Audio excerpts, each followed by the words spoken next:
परमार और स्वागत करता हूँ YouTube channel maths trick bye Parmar से। तो दोस्तों आज का अपना टॉपिक एसएससी जीके का वेरी इंपॉर्टेंट टॉपिक, जो आपकी एसएससी एग्ज़ाम होने वाली है, सीजीएल की एग्ज़ाम जो हो रही है और आरआरबी एनटीपीसी किसी भी कंपटीशन एग्ज़ाम के लिए वेरी हेल्पफुल रहने वाला। तो ये दोस्तों जान लेते हैं पहले क्वेश्चन से। बैंकों का बैंक किसे कहा गया? तो दोस्तों ये है आरबीआई। आरबीआई का फुल फॉर्म होता है reserve bank of India. Reserve bank of India, RBI का फुल फॉर्म क्या होगा? Reserve bank of India. विश्व की सबसे लंबी नदी कौन सी? विश्व की सबसे लंबी नदी दोस्तों नील नदी है। सबसे लंबी नदी कौन सी? नील नदी है। भारत की सबसे लंबी नदी पूछे तो गंगा। भारत की सबसे लंबी नदी कौन सी? गंगा। नेक्स्ट है गद्दार पार्टी के नेता कौन है? तो ये लाला हरदयाल। गद्दार पार्टी के नेता लाला हरदयाल। नेक्स्ट है दादा साहेब फाल्के पुरस्कार 2024 किसे मिलेगा? दोस्तों मिलेगा मिथुन चक्रवर्ती को, फिल्म क्षेत्र में। उगते हुए सूर्य का देश किसे कहा गया? तो ये कहते हैं दोस्तों जापान को। उगते हुए सूर्य देश किसे कहते हैं? जापान को। उगते हुए सूर्य देश किसे कहा गया? ए मत चला, हाँ तो तुम्हें कर दे जाओ। जापान को। उगते हुए सूर्य देश किसे कहते हैं? जापान को कहते हैं। अगला क्वेश्चन देखिए।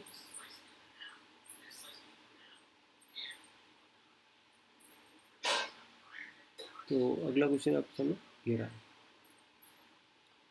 भोपाल गैस त्रासदी ये 1984 में हुआ था और ये कौन सी गैस का रिश्ता हुआ? Methyl isocyanide. आइसोसाइनाइड का रिश्ता हुआ था। भारत रत्न पाने वाले प्रथम भारतीय कौन थे? तो डॉक्टर सर्वपल्ली राधाकृष्णन। सर्वपल्ली राधाकृष्णन थे। इनका जन्म शिक्षक दिवस के रूप में भी मनाते हैं। सूचना के अधिकार विधेयक कब पारित हुआ? 2005 में। सूचना अधिकार RT, right to information. RTI, right to information, सूचना का अधिकार आरटीआई। नेक्स्ट है दूध में कौन सी शर्करा होती है? दूध में होती लेक्टस। दूध में होती दोस्तों लेक्टोस। लेक्टोस दूध में कौन सी होती है? लेक्टोस होती है। नेक्स्ट क्वेश्चन आप सामने आता है।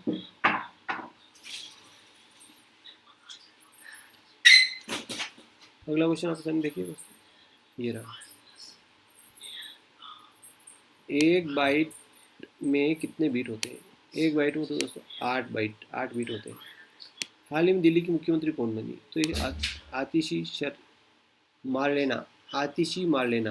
दिल्ली के मुख्यमंत्री अरविंद केजरीवाल ने इस्तीफा दिया और उनके बाद कौन बनी? आतिशी मार्लेना। गंगा नदी को बांग्लादेश में किस नाम से जानते हैं? तो सही नाम से पद्मा। मार्स गैस किसे कहते हैं? फिर मीथेन को मार्स गैस कहा जाता है। स्थानीय स्वयं जनक कौन है? तो दोस्तों लॉर्ड रिपन। नेक्स्ट है धुआंधार जलप्रपात कहाँ पे है? तो ये नर्मदा नदी पर। धुआंधार जलप्रपात कहाँ पे स्थित है? तो ये है नर्मदा नदी पर स्थित है। धुआंधार जलप्रपात नर्मदा नदी पर स्थित है। प्रश्न आपके सामने अगला ये रहा। अगला प्रश्न है बंगाल का शोक किसे कहते हैं? तो ये तो कहते हैं दोस्तों दामोदर नदी को। बिहार का शोक किसे कहा गया? तो बिहार का शोक दोस्तों कोसी नदी को। कोसी नदी को। इन दिनों बिहार में बहुत भयंकर बाढ़ आ रही है। तानसेन का असली नाम रामतनु पांडे।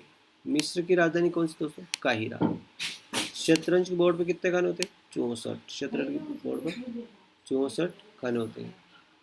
शतरंज के बोर्ड पर 64 खाने होते हैं। अगला क्वेश्चन देखिए। रामायण के लेखक कौन है? तो ये वाल्मीकि। रामायण के लेखक कौन है? वाल्मीकि। कनाडा का राष्ट्रीय खेल कौन सा? Ice hockey. कनाडा का राष्ट्रीय खेल कौन सा है? Ice hockey. अगला है इंडियन गार्डन कहाँ स्थित है? ये दोस्तों कोलकाता में। इंडियन गार्डन कोलकाता में स्थित है।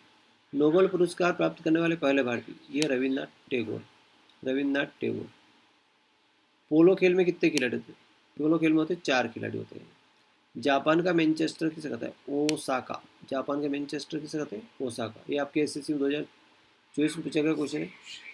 तो जापान का मैनचेस्टर ओसाका। जापान का मैनचेस्टर किसे कहा गया? ओसाका। अगला क्वेश्चन देखिए। दुनिया का सबसे बड़ा महाद्वीप। दुनिया का, ये केबीसी में पूछा गया क्वेश्चन है। दुनिया का सबसे बड़ा महाद्वीप ग्रीनलैंड जो डेनमार्क में स्थित है। और ये आर्कटिक और अटलांटिक महासागर के बीच स्थित है। आर्कटिक और अटलांटिक महासागर के बीच स्थित है। सबसे बड़ा महाद्वीप ग्रीनलैंड है और ये डेनमार्क में स्थित है और आर्कटिक और अटलांटिक महासागर के बीच स्थित है। शेर ए पंजाब किसका उपनाम है? तो ये लोला लाला राजपत राय का। माउंट एवरेस्ट को 8 बार फतह करने वाली व्यक्ति कौन है? कामिरीता फारिया, कामिरीता शेरपा, कामिरीता शेरपा। त्रिपिटक किस धर्म का ग्रंथ सबसे संबंधित है? तो बौद्ध धर्म से संबंधित। इसरो का मुख्यालय कहाँ है? ये दोस्तों बेंगलोर में। इसरो का मुख्यालय कहाँ है? बेंगलोर में। चिपको आंदोलन की प्रणेता कौन है? तो ये सुंदरलाल बहुगुणा। चिपको आंदोलन की प्रणेता सुंदरलाल बहुगुणा। अगला क्वेश्चन आप सामने ये रहा। चिपको आंदोलन की प्रणेता कौन थे? सुंदरलाल बहुगुणा। कौन सी नहर भूमध्य सागर और लाल सागर को जोड़ती है? स्वेज नहर भूमध्य सागर और लाल सागर को जोड़ती है। कबीरदास के गुरु कौन थे? तो रामानंद। कबीरदास के गुरु कौन थे? रामानंद। बाण भट्ट किसके दरबार कवि थे? बाण भट्ट थे हर्षवर्धन के दरबारी कवि थे। ब्रह्म समाज की स्थापना किसने की? राजा राम मोहन राय ने की। तो राजा राम मोहन राय ने सत्य प्रथा का अंत भी किया और लॉर्ड विलियम बेंटिक की सहायता से, लॉर्ड विलियम बेंटिक की सहायता से, लॉर्ड विलियम बेंटिक की सहायता से उन्होंने सत्य प्रथा को अंत करवाया था। अगला है सत्यार्थ प्रकाश। सत्यार्थ प्रकाश, सत्यार्थ प्रकाश किसने लिखी? सत्यार्थ प्रकाश के लेखक कौन है? तो स्वामी दयानंद सरस्वती। भारत की सबसे ऊंची चोटी कौन सी? केटू। भारत की सबसे ऊंची चोटी कौन सी? केटू, गार्डवेन अस्टीन। भारत का सबसे बड़ा मरुस्थल थार मरुस्थल। सबसे बड़ा मरुस्थल कौन सा है? थार। एफिल टावर कहाँ स्थित है? दोस्तों ये पेरिस में, फ्रांस की राजधानी पेरिस में। ब्लू सिटी किसे कहते हैं? जोधपुर को। ब्लू सिटी जोधपुर को कहते हैं। पिंक सिटी जयपुर को कहते हैं। पिंक सिटी किसे कहा गया? जयपुर को। और ब्लू सिटी जोधपुर को कहते हैं। फ्लाइंग सिख, फ्लाइंग सिख किसे कहते हैं? मिल्खा सिंह को। फ्लाइंग सिख किसे कहा गया? मिल्खा सिंह को कहा गया। फ्लाइंग सिख किसे कहते हैं? मिल्खा सिंह को। अगला है सीमांत गांधी। सीमांत गांधी, सीमांत गांधी किसे कहा गया? सीमांत गांधी खान अब्दुल गफ्फर खां। बोर का तारा किसे कहते हैं? शुक्र को। बोर का तारा शुक्र है। सांझ का तारा भी शुक्र है और पृथ्वी की जुड़वा बहन भी शुक्र को कहते हैं। विश्व का सबसे ऊंचा पठार तिब्बत का पठार। विश्व का सबसे ऊंचा पठार कौन सा? तिब्बत का पठार। और संसार की छत, विश्व की छत, छत अगर कहा जाए तो पामीर का पठार। छत अगर कहा जाए तो पामीर के पठार को संसार की छत कहते हैं। एक अश्व शक्ति में कितने वाट होते हैं? 746 वाट। एक अश्व शक्ति में 746 वाट होते हैं। 746 वाट होते हैं। अगला क्वेश्चन आप सामने ये रहा। अरब सागर की रानी किसे कहा गया? कोच्चिन को। अरब सागर रानी कोच्चिन। कुनैन किससे प्राप्त होती? सिनकोना की चाल से। कुनैन किससे प्राप्त होती? सिनकोना की चाल से। कोशिका का पावर हाउस किसे कहा गया? दोस्तों ये कहते हैं माइटोकॉन्ड्रिया। कोशिका का पावर हाउस